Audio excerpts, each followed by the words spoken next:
compartir una palabra que de repente suene como medio extraña. Y quiero empezar contando una historia. Se dice que había una pareja que viajaban mucho a Inglaterra para comprar de manera particular las antigüedades, y los artículos de barro eran sus preferidos. Y un día entraron a una de esas tiendas de antigüedades y quedaron sorprendidos porque había una taza de té muy hermosa. Era la taza de té más hermosa que ellos habían visto. Así que querían comprarla y le dijeron a la de la vitrina que si la podían ver. Le dijeron que claro. Y cuando este hombre agarró la taza de té en la mano, de manera curiosa, esa taza de té empezó a hablar. Y empezó a hablar. Y lo primero que le dijo es: oiga, es que señor, usted no entiende. Yo no siempre he sido una taza de té. Hubo un tiempo en que yo era simplemente un poco de tierra rojiza abandonada. Pero un día mi alfarero fue y me recogió allí donde yo estaba tirada y me llevó a su taller, pero de manera extraña me tiró allá en el taller y yo me enojé y le dije: ¿por qué me tiras? ¿Por qué me tratas así? Y él solamente me dijo: todavía no, todavía no. Luego otro día, de manera curiosa, me colocó sobre la mesa y me empezó a golpear y me golpeaba y me maltrataba y me sacaba cosas. Y yo le dije: ya, pare, pare. Y él solo me dijo: todavía no, todavía no. De manera curiosa, un día me colocó en una rueda y me puso a dar vueltas y vueltas. Yo ya casi me mareaba y le dije: bájeme de aquí, bájeme. Pero él me dijo: todavía no, todavía no. Luego me formó, y cuando me formó hizo lo más cruel que yo pensé que podía hacer. Me metió en un horno bien caliente. Y yo, como podía, golpeaba el vidrio del horno y le decía: sáqueme de aquí, me voy a asfixiar, me voy a morir. Pero él me decía: todavía no. Por fin me sacó y me colocó en su mesa. Me empecé a enfriar. Estaba como tranquila, por fin un ratico tranquila. Pero llegó con su brocha y me empezó a echar un poco de lacas y líquidos de unos olores terribles. Yo creía que me iba a vomitar y yo dije: basta ya, no más. Y él me dijo: todavía no. Y ahora fue peor. Me metió en un horno 2 veces más caliente que el anterior. Yo gritaba: detente, detente, me vas a matar. Pero yo veía que desde allá, desde el vidrio al otro lado, me decía: todavía no. Por fin me sacó y me colocó frente a un espejo y me dijo: ahora mírate. Y cuando yo me vi, yo dije: no puedo ser yo. ¿Cómo voy a ser yo? Si yo era simplemente un poco de barro. Pero ahora me daba cuenta, dijo la taza de té, que yo era muy hermosa. El alfarero dijo: yo quiero que recuerdes algo. Yo sé que te dolió ser enrollada, ser magullada y golpeada, pero si no lo hubiera hecho, te hubiera secado y no hubiera sido nada. Yo sé que te mareaste cuando te coloqué en la rueda a dar vueltas y vueltas, pero si no lo hubiera hecho, te hubieras vuelto pedazos. Yo sé que te dolió cuando te metí en el horno tan caliente, pero si no lo hubiera hecho, fácilmente te hubieras quebrado, no serías tan fuerte. Sé que los olores te incomodaron, Pero esos olores fueron los que te dieron color y brillo para que seas lo que hoy eres. Yo sé que la otra vez que te metí en el horno más caliente, realmente creías que era tu fin, pero eso fue lo que te hizo ser fuerte para ser lo que hoy eres. Hoy eres un producto terminado. Y cuento esto porque la vida cristiana es similar.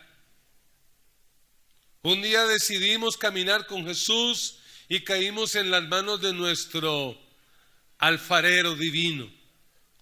Y ese alfarero lo que ha hecho durante todo este tiempo en que tú has estado caminando con Él es formándote. Y a veces la vida se te complica y tienes tantas pruebas y tantos dolores y tanto sufrimiento que levantas tu voz y dices: Dios, ya no más. Pero Dios te dice: todavía no, todavía no. De manera equivocada algunos han creído que la vida cristiana es un llamado a parar de sufrir. Eso es una herejía que se trajo del Brasil. Eso es una herejía. La vida cristiana no es un llamado a parar de sufrir. La vida cristiana es un llamado a aprender a sufrir. Y por eso yo quiero compartir en esta hora una palabra que he titulado La escuela del sufrimiento. Y quiero que hoy respondamos a la pregunta: ¿qué hacer frente al sufrimiento? ¿Qué hacemos nosotros como cristianos cuando Dios nos permite pasar por todas esas situaciones que no entendemos, que no comprendemos y que sin lugar a dudas nos producen tanto dolor? ¿Qué hacer frente al sufrimiento? Abra su Biblia en la carta de Santiago, capítulo 1, versículo 1. Santiago está finalizando la Biblia, llegando al Apocalipsis. Santiago 1, 1.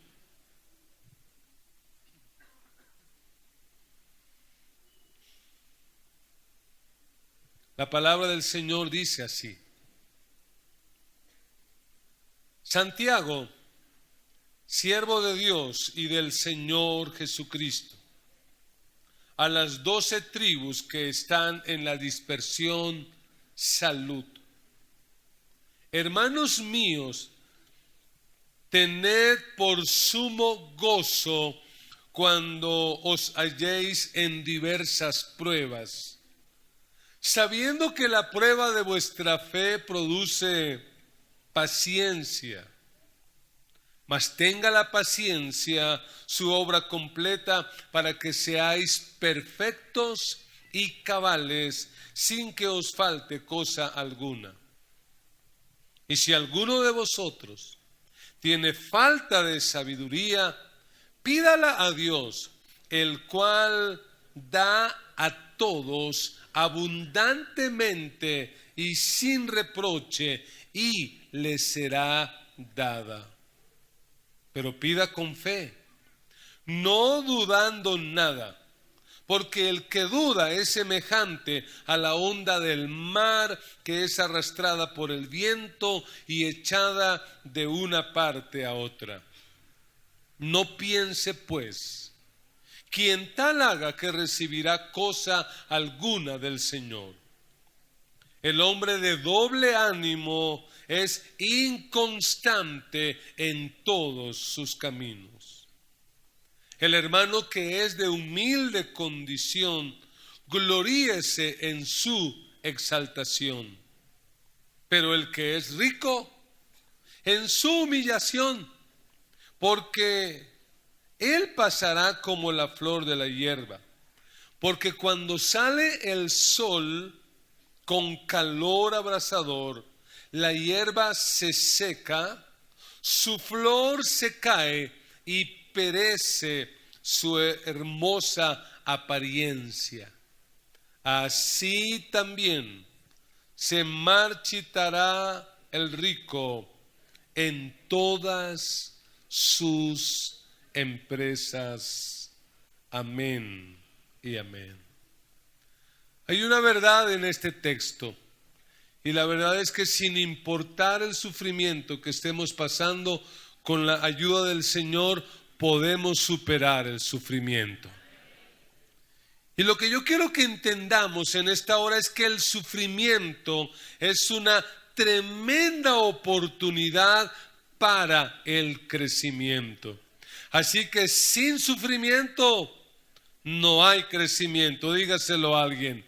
Sin sufrimiento no hay crecimiento.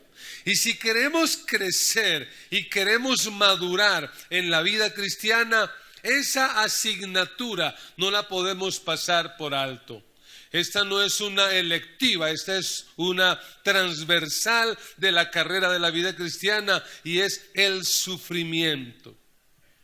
Cuando vemos este texto, encontramos que Santiago, el medio hermano de Jesús, posiblemente el pastor de la iglesia de Jerusalén, un poquito después del año 50, Santiago escribe esta carta.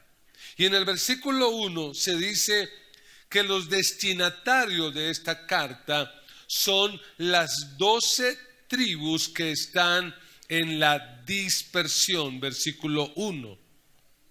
Y probablemente cuando Santiago se refiere a esto, se refiere a los cristianos que han sido perseguidos, que luego de la muerte de Esteban, del martirio de Esteban, han tenido que esparcirse por el mundo. Así que podríamos decir que estos hermanos son hermanos que han experimentado lo que lamentablemente en este país es tan conocido como es el desplazamiento forzoso. Han sido desplazados, están sufriendo. Los que reciben esta carta son un grupo de cristianos que sufren y están sufriendo no por haber hecho malos negocios, no por haber estado en malos caminos, sino que están sufriendo por causa de su fe. Y Santiago escribe esta carta con el ánimo de ayudarles, de motivarles a seguir adelante. Y cuando uno mira el versículo 2, este versículo nos empieza a dar luz acerca de cómo superar el sufrimiento. Porque mire cómo dice la Biblia: hermanos míos, tened por sumo gozo cuando os halléis en diversas pruebas. Si miramos detenidamente el texto, la Biblia dice cuando os halléis. En la Nueva Versión Internacional dice cuando tengan que enfrentarse. Y cuando el texto dice eso, cuando, no está diciendo, hermanos, por si acaso. De pronto van a tener pruebas, no, sino que de manera muy clara, ¿qué dice? Cuando estén en pruebas. Es decir, todos, querrámoslo o no, tendremos que afrontar pruebas. Y en este auditorio hay algunos que ya salieron de la prueba. Hay algunos que están en la prueba. Y hay otros, qué pena dañarles el almuerzo de repente. Y hay otros que van a estar en prueba. Las pruebas son inevitables. Tendremos que pasar por allí. Y no solo dice que pruebas, sino en el versículo 2, si mantenemos el texto más tiempo, dice diversas pruebas. Es decir, hay una variedad de pruebas. Hay pruebas para escoger. Para cada uno hay. Y para alguien en esta mañana de repente la prueba tiene que ver con economía. Porque en la empresa le cancelaron el contrato, porque lo despidieron, o porque sufrió un robo, o porque tiene una deuda impagable. Eso es una prueba. Para otro la prueba puede ser de carácter médico, de carácter sanitario, porque está enfermo, porque el médico le ha dicho, esta es tu enfermedad, no hay cura. Para otro la prueba puede ser de índole familiar, una mala relación matrimonial, un hijo descarriado, un hijo rebelde. Son diversas pruebas. Pero lo que me llama la atención es lo que dice Santiago que debemos hacer cuando estamos en diversas pruebas.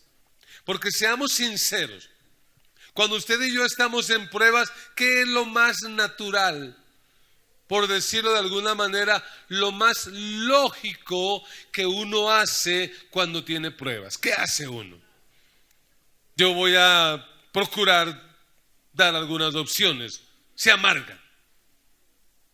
Algunos en la prueba, ¿qué hacen? Se amargan.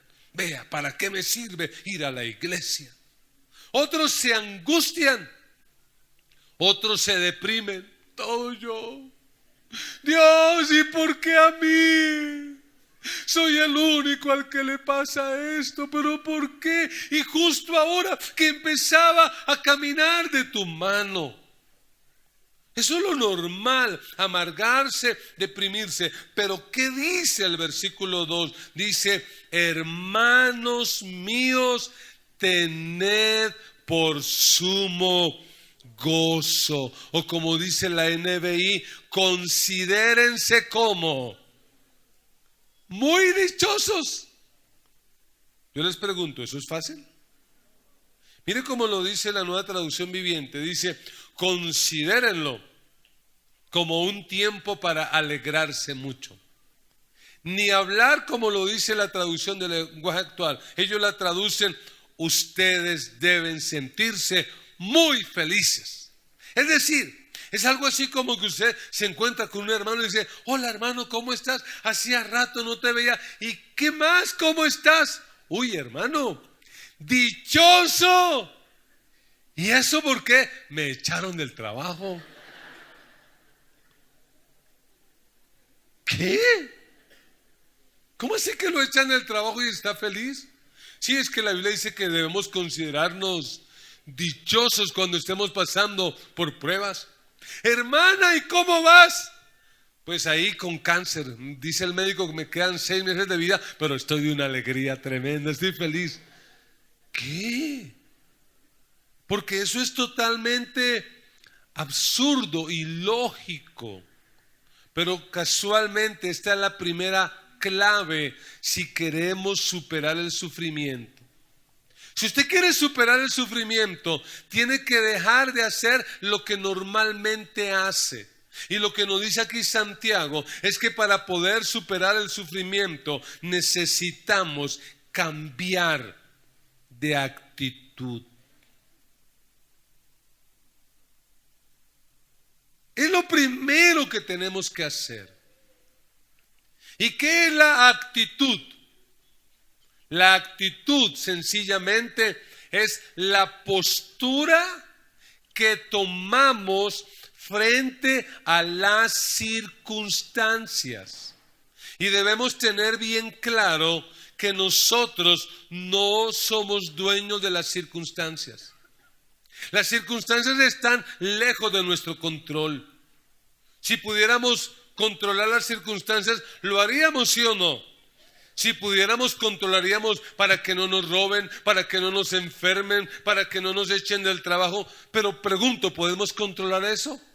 No, hermano, por más que usted se esfuerce, es algo que está fuera de su control. Usted no es dueño de las circunstancias. Inevitablemente vas a tener pruebas. Pero ¿de qué si eres dueño? De la actitud. Tú decides cómo reaccionas frente a las circunstancias.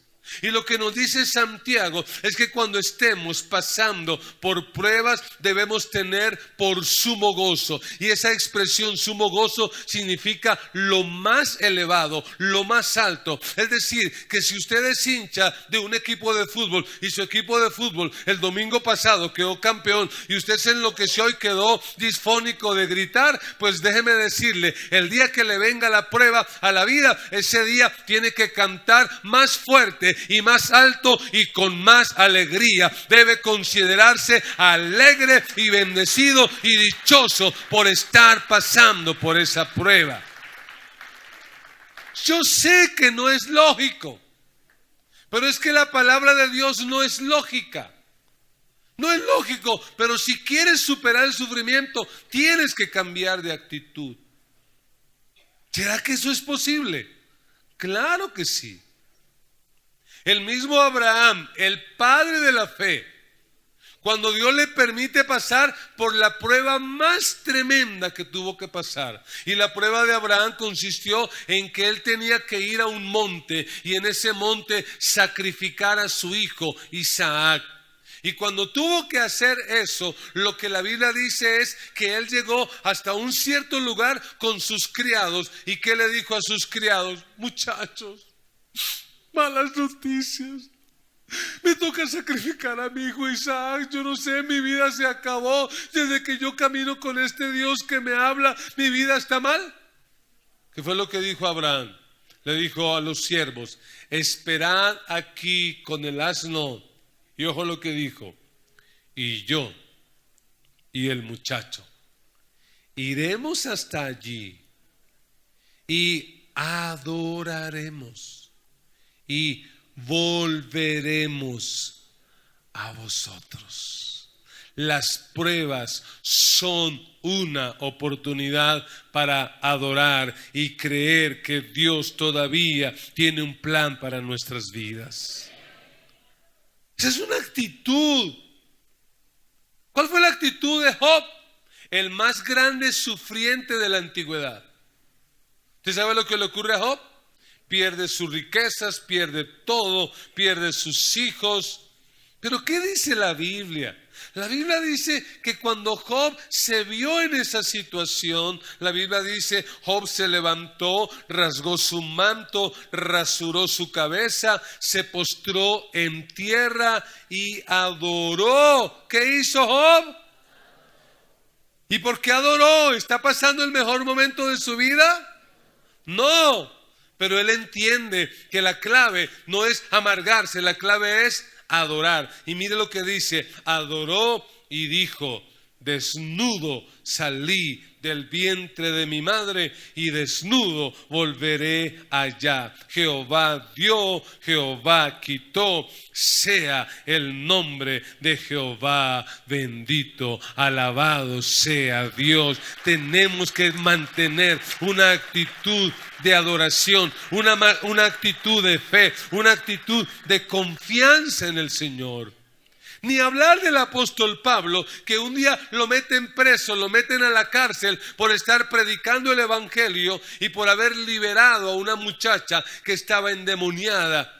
La Biblia dice que lo metieron a la cárcel, le amarraron los pies, las manos en el cepo, lo metieron en el peor calabozo que había. Pero la Biblia dice que a la medianoche, orando, Pablo y Silas cantaban himnos a Dios y los presos los oían. Sí es posible tener una actitud diferente. Así que, hermano, la próxima vez que enfrentes una prueba, la próxima vez que enfrentes una dificultad, deje la cara larga, deje esa cara triste, deje ese lenguaje amargado, deje esa actitud depresiva, deje esa actitud de angustia y en lugar de eso levante su tono de voz y exalte al Dios Todopoderoso como lo hizo Habacuc. Aunque la higuera no florezca, aunque no haya esto, aunque falte lo otro, con todo yo me alegraré en Jehová y me gozaré en el Dios de mi salvación. Jehová el Señor es mi fortaleza. Exalte a Dios. Que la prueba sea una oportunidad para cantar la mejor canción, para adorar y para agradar a Dios. Pero hay una segunda clave que nos plantea este texto. Porque como sé que todos hemos pasado por pruebas, la verdad es que cuando uno pasa por pruebas, lo que uno siempre busca es alguna respuesta. Porque por naturaleza, y más nosotros, y con amor lo digo, los colombianos somos gente echada para adelante, no nos quedamos ahí, no nos amargamos. Y buscamos respuesta. Pero ¿sabe qué he visto yo? Que a veces lamentablemente dentro de la agenda del pueblo de Dios, Dios está en un segundo plano. Me explico. Viene la dificultad financiera, viene el problema económico. ¿Y qué hacemos? Corremos al banco, llamamos a los amigos que tienen plata, buscamos un préstamo por aquí. Y si no se tienen muy claras las convicciones, algunos hasta préstamos gota a gota sacan. Otros se van a la prendería y empeñan lo que tienen. Y después de que han tocado todas las puertas dicen, hola, ¿y si oramos? Es decir, como que la oración quedó en un segundo plano, como que fue lo último. Se enferma el niño. Traiga el Dolex, rápido, el Dolex, el medicamento. Apliquémosle esto, hagámosle esto, los pañitos, no, vámonos para la EPS, corramos para aquí, vamos al médico. Y cuando no funciona nada, después de muchas horas de lucha decimos, oiga, ¿y si oramos? ¿No será que orar funciona? Pero claro que orar funciona. Y si usted y yo, en medio de la prueba, no oramos, mi pregunta es entonces, ¿cuándo oramos? Porque seamos sinceros, pero cuando la vida está en calma, si usted es un cristiano disciplinado, usted ora, yo sé que usted ora, pero su oración ¿cómo es? Por ejemplo, mañana que es día festivo, yo imagino a más de uno mañana diciendo, ay, es festivo, ay no, pues durmamos un rato, Dios conoce, Dios sabe, Dios entiende. Porque la vida está en calma. Pero si tenemos una prueba, ¿qué ocurre? Nos despertamos a las 3 de la mañana y ¿qué hacemos? Dios, ayúdame. Vamos en el transporte y ¿qué decimos? Señor, respóndeme. Y donde quiera estamos orando. C.S. Lewis, quien fue un gran apologista cristiano, que no siempre fue cristiano, y a quien le debemos lo de las Crónicas de Narnia, entre otros libros, él dijo lo siguiente, él dijo, Dios nos susurra en nuestros placeres, pero nos grita en nuestros dolores. El sufrimiento es su megáfono para despertar a un mundo sordo. Porque realmente esa particularidad tiene el sufrimiento. ¿El sufrimiento a qué nos impulsa? A orar, a decir, Dios, ayúdame. Estoy casi convencido que la mayoría de los que no nacimos en un hogar cristiano, la mayoría de los que no tuvimos unos padres cristianos, conocimos al Señor. ¿Y en qué etapa de la vida lo conocimos? En una etapa de sufrimiento, la gran mayoría. Por eso Santiago dice aquí, en el versículo 5, y si alguno de vosotros tiene falta de sabiduría, pídala a Dios, el cual da a todos abundantemente y sin reproche, y le será dada. Lo que está diciendo Santiago es que cuando vienen las pruebas es el mejor momento para clamar a Dios. Y si queremos superar el sufrimiento como cristianos, tenemos que aprender a clamar a Dios. Tenemos que aprender a orar. Si en el sufrimiento no oramos, mucho me temo de que nunca vamos a aprender a orar, porque de alguna manera la escuela del sufrimiento es una escuela que incluye la oración. Incluye la oración sincera, incluye la oración profunda. Cuando estamos en la prueba y en el dolor, no tenemos esa oración predecible, esa oración que uno ya sabe lo que va a decir. Es una oración que sale de lo profundo del corazón. Es una oración que sale de adentro. Pero lo que dice Santiago es que cuando estemos en prueba, tenemos que hacer un tipo de oración diferente a la que hacemos. Porque cuando estamos en prueba, la oración casi que natural, ¿cuál es? Señor, quítame esta prueba. Señor, libérame de esta prueba. Señor, libérame de este dolor. Libérame de este sufrimiento, de esta dificultad. Y sin lugar a dudas que Dios tiene el poder para hacerlo. Pero la verdad es que mucho me temo que no siempre lo va a hacer. Que no siempre va a responder como queremos y a la manera que queremos y cuando queremos. Lo que yo he visto en tantos años de caminar con el Señor es que cuando estamos en el sufrimiento, cuando Él nos mete en el horno y uno clama y ora, ¿qué dice Él? Todavía no. Pero Dios, ¿hasta cuándo? ¿Me voy a morir? No te vas a morir, todavía no. Porque Él quiere que enfoquemos nuestra oración. Y la oración no es, Señor, sácame de la prueba. Según el versículo 5, ¿cuál debe ser nuestra oración? Señor, dame sabiduría. Señor, no me quites de esta prueba. No me quites de este dolor, sino al contrario, Señor, dame sabiduría. Dime, Señor, ¿qué me quieres enseñar? Dime, Señor, realmente, ¿qué quieres que yo aprenda en esta circunstancia? Señor, dame sabiduría.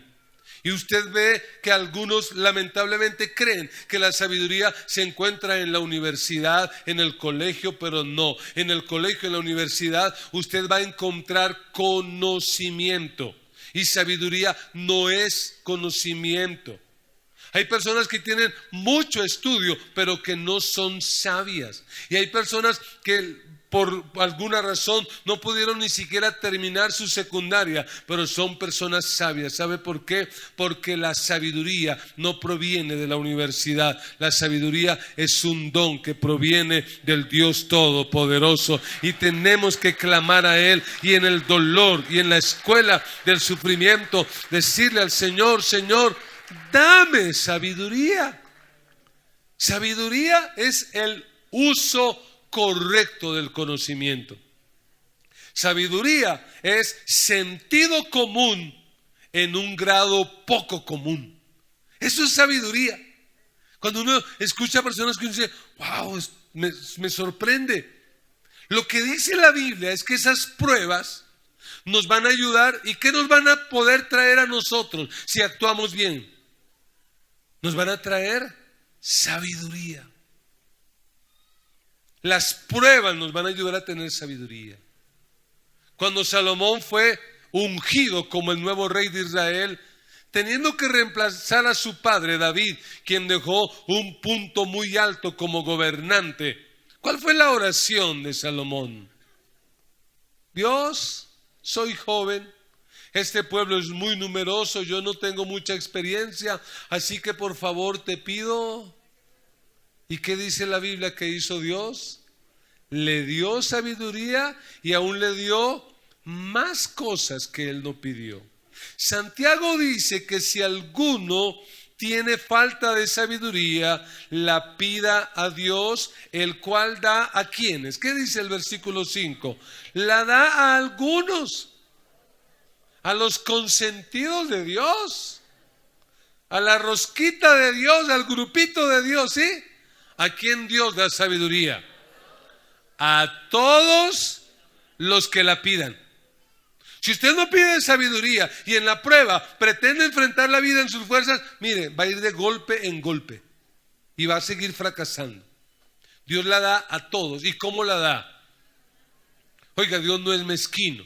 Dios es un Padre generoso que si usted pide sabiduría le va a dar abundantemente. Y lo más hermoso es que se la va a dar sin, ¿cómo así sin reproches? No va a decir, ¿otra vez? Pero en mayo le di sabiduría. Hola, usted sí pide, sí que molesta, ya me tiene harto, defiéndase. Vayan, pregúntele a Google. Porque todo tengo yo que ayudarle. Mire a ver un tutorial de YouTube, a ver cómo se resuelve eso. A mí no me moleste, no me pregunte tanto. Busque un consejero. ¿Ese es Dios? No. La Biblia dice que si yo le pido a Él sabiduría, Él me la va a dar abundantemente y sin reproche me va a ser dada. Alabado sea Dios por eso. Pero dice el versículo 6, dice que no basta con pedirla. ¿Cómo hay que pedirla?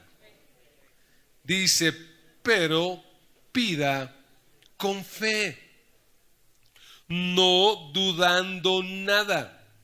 Porque el que duda es semejante a la onda del mar que es arrastrada por el viento y echada de una parte para otra. ¿Sí ha visto el mar, al menos por televisión? ¿Sí lo ha visto? ¿Cómo es el mar? ¿Cómo vive el mar a toda hora? ¿El mar vive quieto? ¿Cómo vive el mar? Y lo que dice la Biblia es que aquellos que oran, pero que oran sin fe, ¿cómo viven? Como el mar, viven agitados.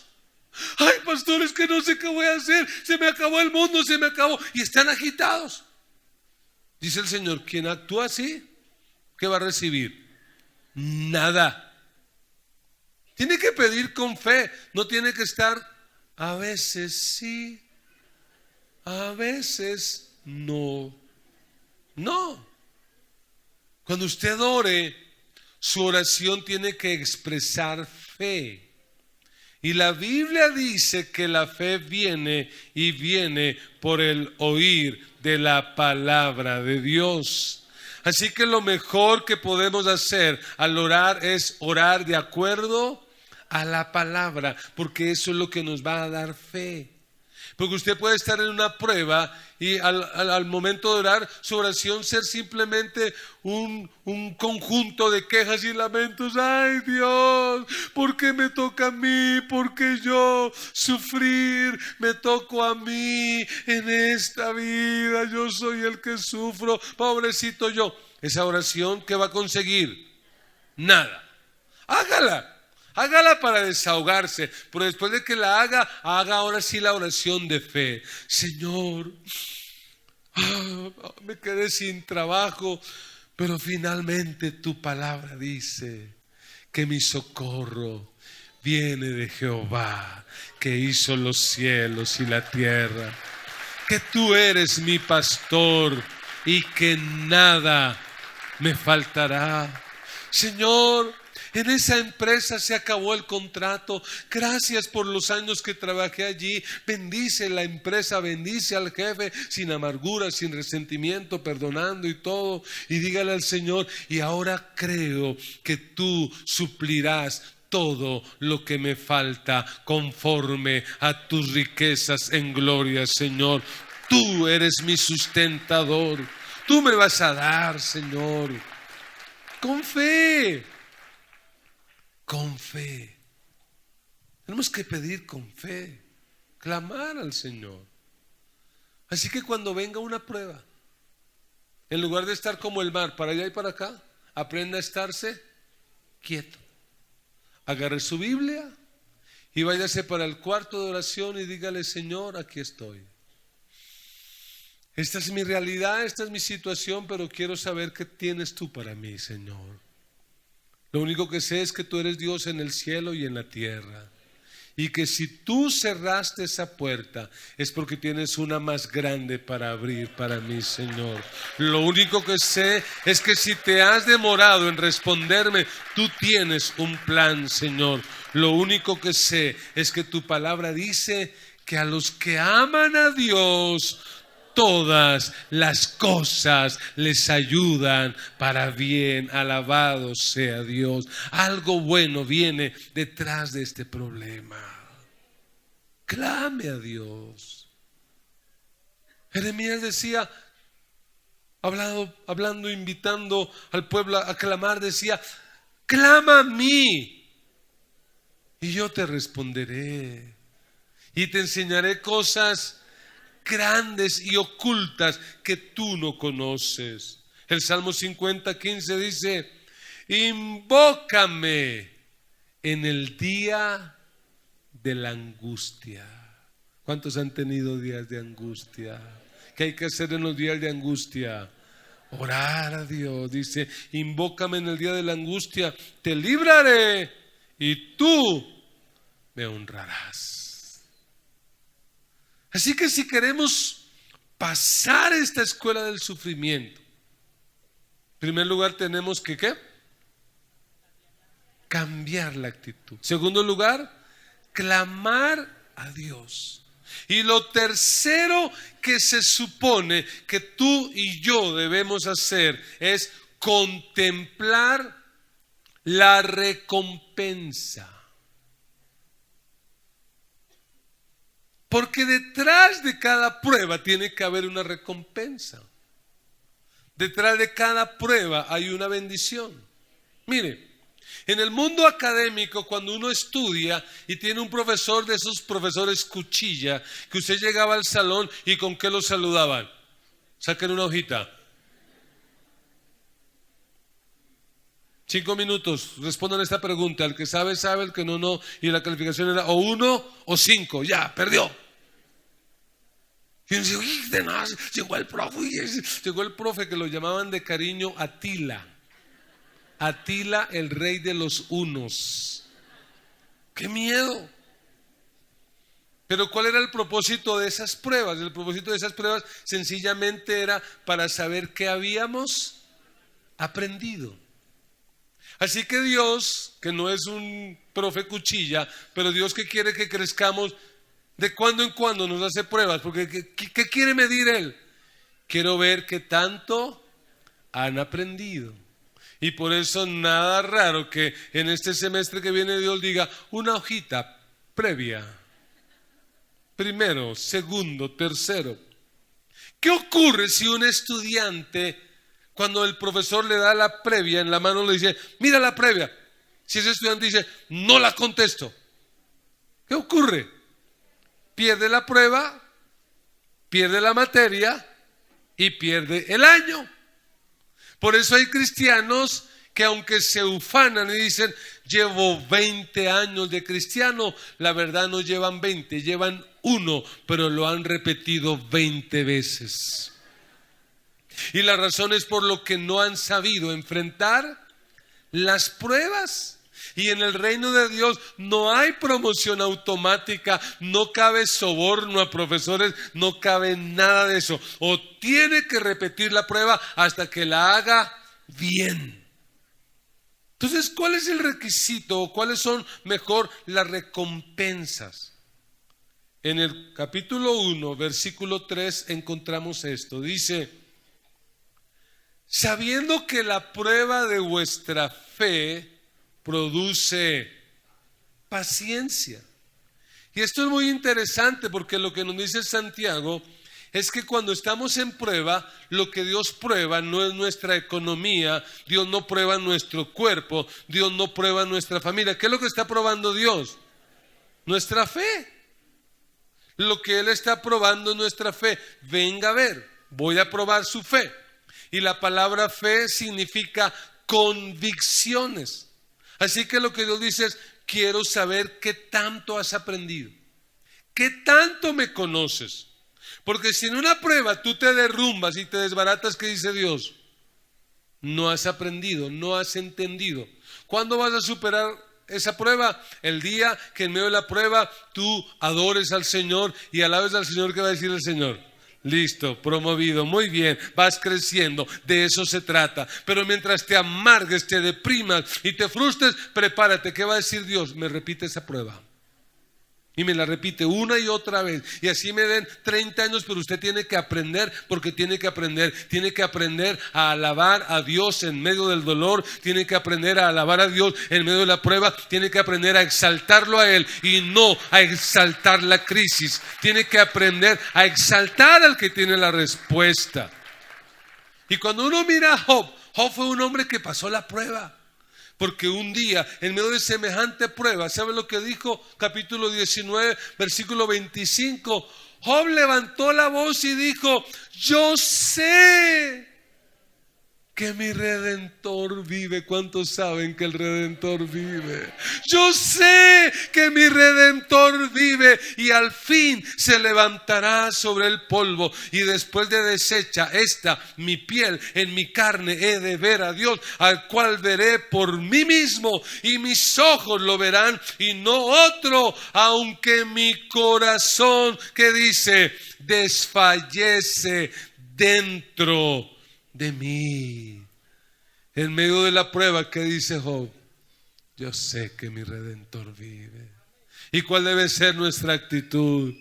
Oye, pero ¿por qué alabas a Dios si estás sin trabajo? Porque yo sé que mi Redentor vive. Pero ¿cómo es eso si el médico te ha dicho que te quedan meses de vida? Es que yo sé que mi Redentor vive. Yo sé que Él tiene el control. Yo sé que Él tiene un plan. Yo sé que de Él va a venir algo bueno. Dios prueba nuestra fe.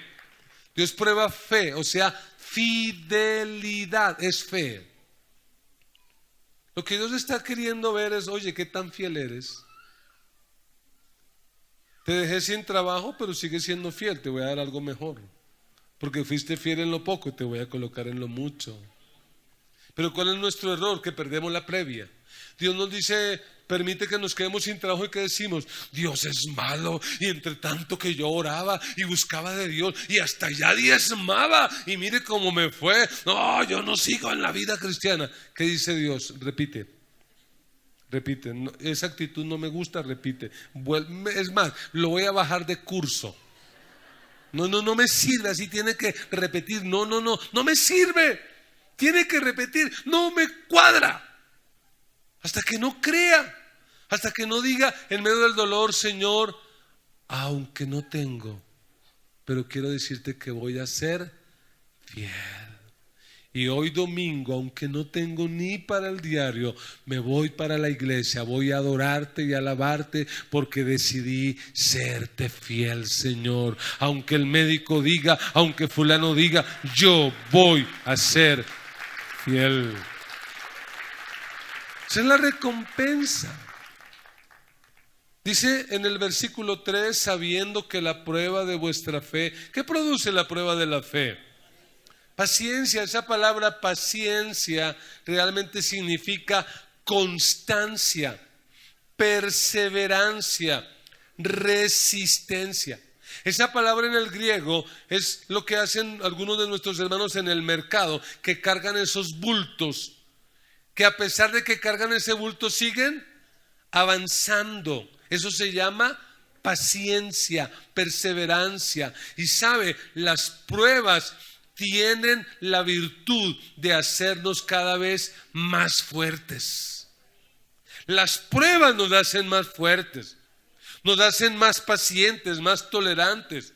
Mire, cuando uno no ha pasado por pruebas y uno sabe que otro tiene pruebas, uno no lo entiende.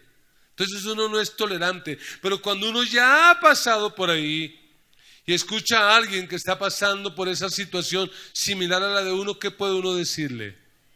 Yo sé lo que sientes.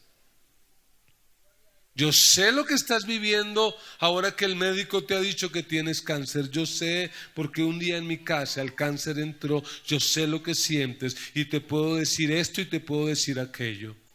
Yo sé lo que sientes por la pérdida de ese ser querido. Yo sé lo que se siente perder al papá, lo que se siente perder a alguien que ama. Yo sé lo que sientes y quiero decirte que te entiendo y que estoy ahí para ayudarte. Uno se vuelve más paciente.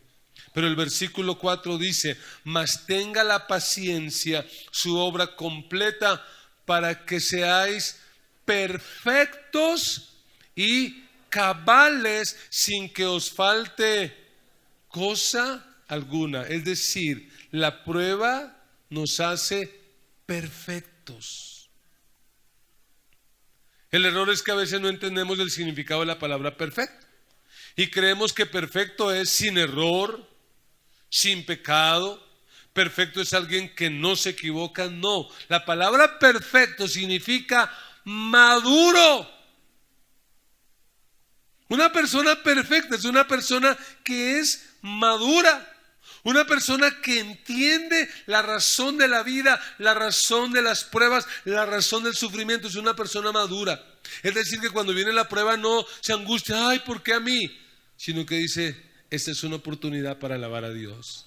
Esta es una oportunidad para ver la gloria de Dios.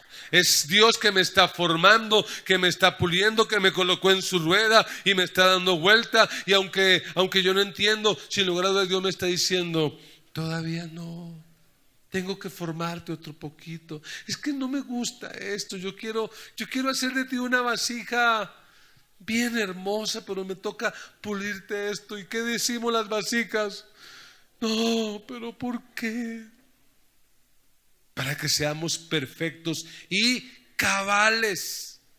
La palabra cabal es completo, no una obra a media, sino una obra terminada.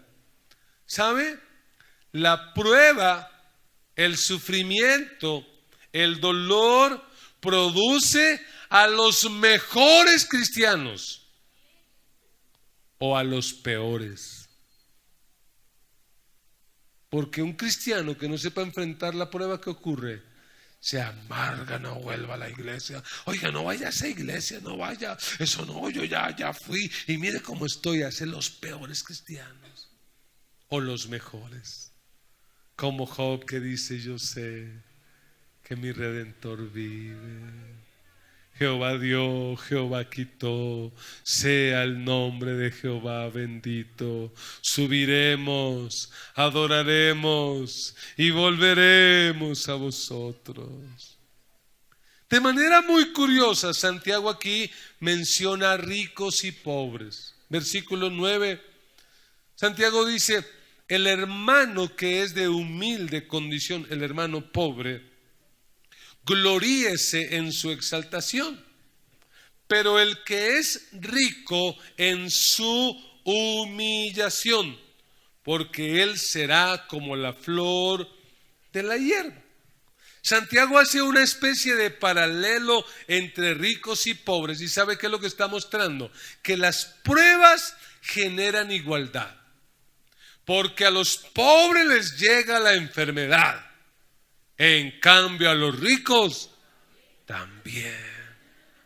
Los pobres tienen crisis financiera, en cambio los ricos también.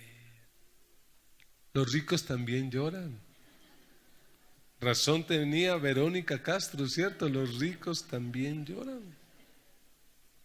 Y finalmente lo que hace la prueba es que tanto a pobres como a ricos les enseñan que el sentido de la vida no está en las riquezas materiales, sino que el sentido de la vida está en las riquezas espirituales, las que nunca nadie nos va a poder quitar.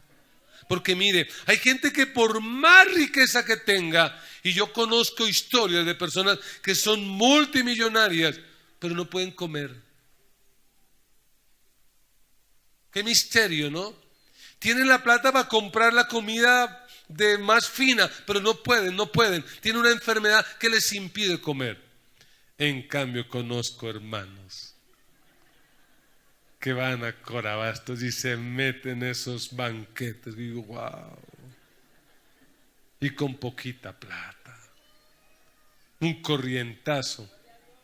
5,000 pesos, $2 para los que nos escuchan por allá lejos. Eso es baratísimo, pero quedan felices. Algunos que tienen toda la plata del mundo, pero no pueden disfrutar, no pueden salir al parque. Mañana más de uno de aquí se va a ir con $2 para el parque a ver comer helado, y todos rojos y quemados, felices y gozosos, porque realmente han entendido que hay cosas que el dinero no puede comprar, que la plata no puede comprar, que esas cosas son temporales, que esas cosas son pasajeras. Pero sabe, sobre todo las pruebas, aunque nos cueste trabajo entenderlo, las pruebas traen felicidad. Traen felicidad. Por eso Santiago dice: alégrense cuando estén en pruebas. Porque mire cómo termina el versículo 12. Dice Santiago: bienaventurado el varón que soporta la tentación, porque cuando haya resistido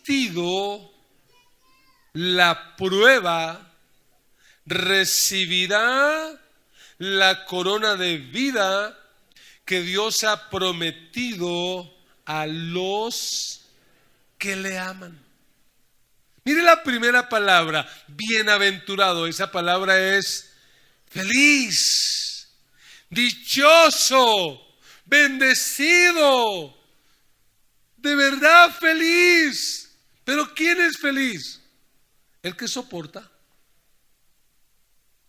¿Quién va a ser feliz? El que soporta la prueba.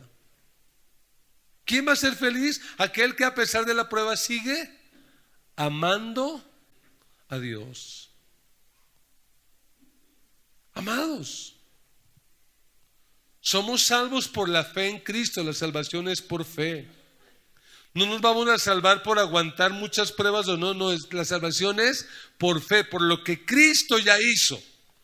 Pero la recompensa va a ser por la manera como enfrentamos las pruebas, si aguantamos o no aguantamos. Y lo que dice este texto es que Dios tiene una recompensa. La Biblia la llama la corona de vida. ¿Y para quién será la corona de vida? Para los que soportan y para los que a pesar de la crisis siguen amando a Dios. Amada iglesia, como la tacita de té del inicio, seremos sometidos a procesos dolorosos que no entenderemos, pero que Dios sin lugar a dudas tiene un plan. Y tú puedes gritar y llorar, pero Dios te va a decir: todavía no. Dios, pero ya. Todavía no. Y una y otra vez dirá: todavía no. Y pasarás esa situación y luego estarás en otra. Y Dios siempre estará formando tu vida. Hasta que un día, ¿qué dirá Dios? Ahora sí eres un producto terminado. Amada iglesia, recuerda, estamos en esta tierra y en esta tierra nos estamos preparando para la verdadera vida. Esto es sencillamente el entrenamiento. Aquí solamente nos capacitamos. Y parte de esa escuela, querrámoslo o no, incluye el sufrimiento. Así que deja esa actitud de creer que eres el único. Dios, ¿por qué yo? ¿Por qué los demás no? No somos los únicos. No somos los únicos. El propio Dios tomó forma humana y vino a este planeta. ¿Y a qué vino? A sufrir. Aquel que tiene cicatrices en las manos pasó el peor de los dolores y el peor de los sufrimientos. Así que ojo, porque si Dios no impidió que Jesús sufriera, ¿qué nos hace creer que a nosotros sí? Jesús le clamó al Padre: si quieres, pasa de mí esta copa. Tenemos que sufrir, no por nuestra salvación, porque por la salvación ya sufrió Cristo, pero tenemos que sufrir por nuestro crecimiento, por nuestra madurez. Tenemos que sufrir hasta que Cristo se forme en nosotros. Recuerda, amada iglesia, el sufrimiento es una oportunidad para el crecimiento. Es una oportunidad para madurar y para agradar a Dios. Que Dios nos bendiga en este día. Cierre sus ojos en esta mañana. Alabado sea Dios. Reflexione por un instante en esta palabra que acaba de escuchar. ¿Qué decisión vas a tomar conforme a lo que acabas de oír? La vida cristiana no es un llamado a parar de sufrir. La vida cristiana es un llamado a aprender a sufrir. Crecimiento por medio del sufrimiento. Madurez, carácter. Señor, te damos gracias en esta hora por tu palabra. Te damos gracias por hablar a nuestras vidas y a nuestros corazones. Gracias, Señor. Y yo quiero orar en esta hora de manera especial, Señor, por tus hijos, que hoy, justo hoy, están pasando por un tiempo de sufrimiento. Quiero pedirte por ellos, por aquellos que escuchan este mensaje a través de las redes sociales, por los que están en este auditorio, aquellos que están pasando por enfermedad, por una crisis matrimonial, por una crisis con sus hijos, por deudas, aquellos que han recibido un pronóstico médico negativo, aquellos que han visto cómo las cosas no han salido bien. Señor, yo te quiero pedir por cada uno de ellos. Pedirte, Señor, que les des la sabiduría, como tú dices en tu palabra. Que más que poder superar, que poder quitarnos esta prueba, que nos dé la sabiduría para saber cómo enfrentarla. Que nos dé la sabiduría para saber cómo salir victoriosos de ella. Que nos dé la sabiduría para saber cómo crecer y cómo madurar. Danos sabiduría, Señor. Danos sabiduría. Y quisiera aprovechar para orar por aquellos que escuchan esta palabra y que nunca le han entregado su vida a Jesús, que nunca le han entregado su corazón a Jesús, y que al escuchar esta palabra dicen: pastor, ore por mí. Yo necesito la gracia de Dios. Yo necesito que Dios haga algo en mi vida, en mi corazón.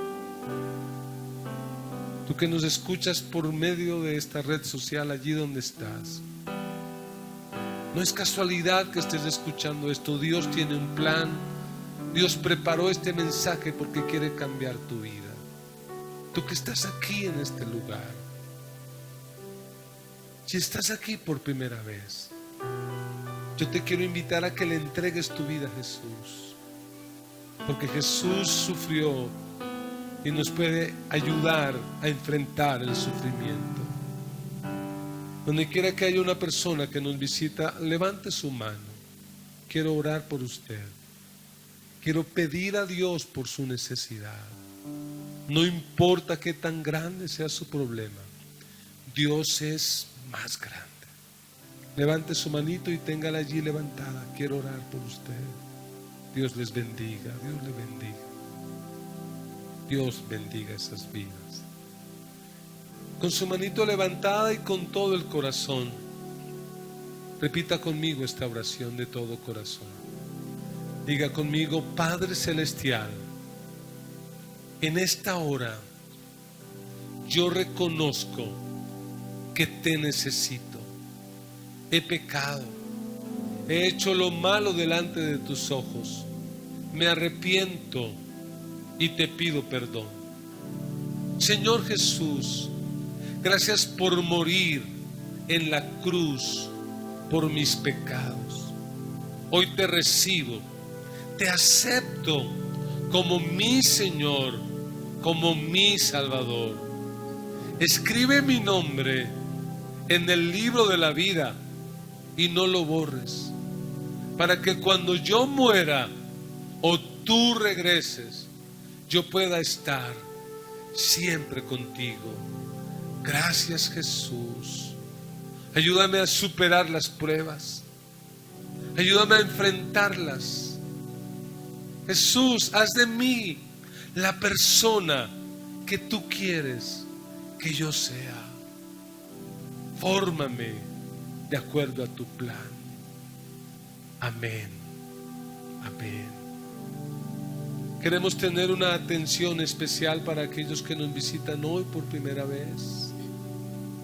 Así que si nos regalan 3 minuticos, puede salir al pasillo. Los hermanos que tienen un chaleco azul le van a llevar al segundo piso para atenderle. Tenemos una literatura, tenemos algo especial para compartir con usted. Así que los amigos pueden salir al pasillo.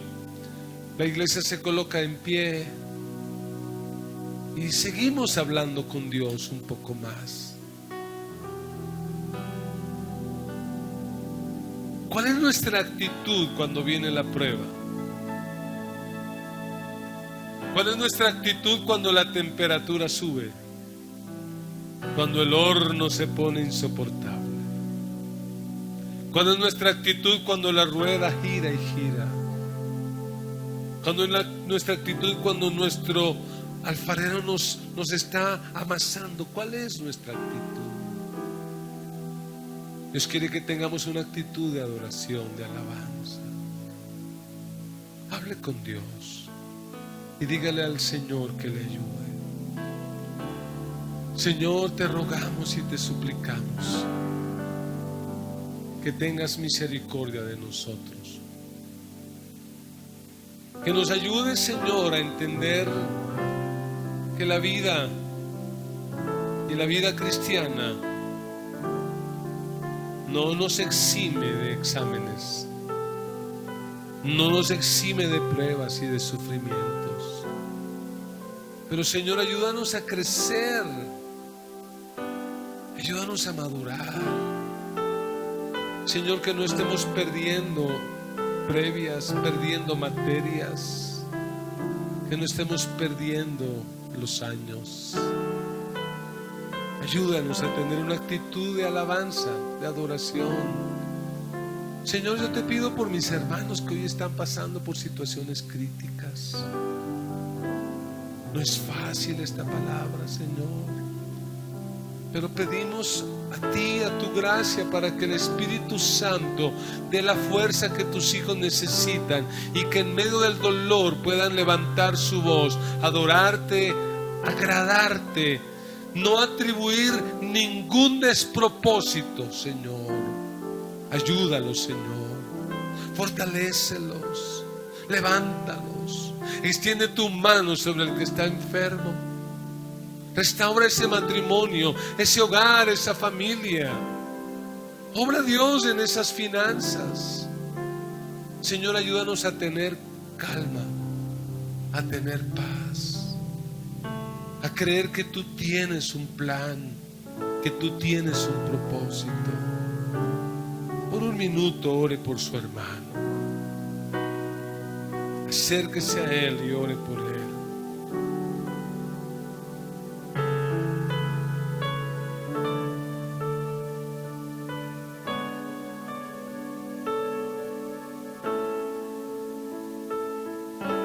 Señor Jesús, gracias por haber sufrido en la cruz por nosotros. por habernos dado ejemplo, Señor. Como dice el escritor a los Hebreos, con gozo sufriste la cruz. A pesar de lo dolorosa que fue la cruz, la sufriste con gozo, Señor. Ayúdanos a enfrentar las adversidades y las circunstancias de la vida con gozo. Señor, por favor, ayúdanos a no desperdiciar el dolor, a no desperdiciar el sufrimiento. Ayúdanos a sacar el máximo provecho de él. Señor, por favor, extiende tu mano en este día y obra en tus hijos, obra en tu pueblo, obra en tu iglesia, obra en los enfermos, obra, Dios, en cada familia aquí representada. Obra, Dios, en aquella persona que está escuchando este mensaje y que ha llegado a lo peor de su crisis, Señor. Abre puertas de bendición. Glorifícate, Señor, te lo pedimos, te lo rogamos, te lo suplicamos, en el nombre de Jesús. Regálele un abrazo al hermano por el que oró, bendígalo. Dele una palabra de bendición, adelante. Dios tiene algo mejor, Dios tiene el control, Dios está contigo. Sabemos que a los que aman a Dios, todas las cosas les ayudan para bien. La gracia de nuestro Señor Jesucristo, el amor de Dios nuestro Padre y la comunión del Espíritu Santo sea sobre cada uno de ustedes, y con gozo decimos amén, amén. Dios les bendiga, Dios les guarde. Vayan con la paz del Señor.